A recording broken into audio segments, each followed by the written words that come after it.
After all our travels, Georgie, one thing stands out. Oregonians love their state.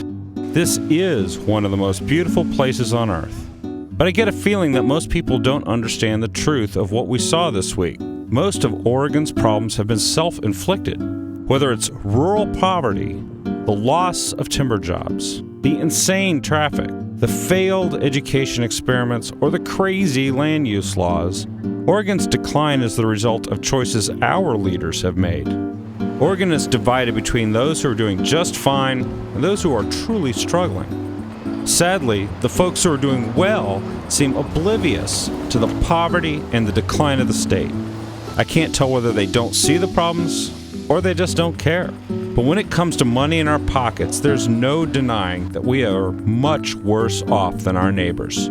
In the last 20 years, Oregon has fallen 11 places in per capita income. It's not just that our leaders don't know how to turn things around. They don't even recognize that it's their policies that made us poorer in the first place. It's probably too much to ask them to change their policies. It's just so much easier for them to keep selling us the Oregon myth. Look at this, Georgie. This week, the New York Times is mocking us. They call Portland a retirement community for the young, where work is optional. Looks like they finally figured out what we saw this week. The Oregon myth doesn't put food in your bowl, does it, Georgie?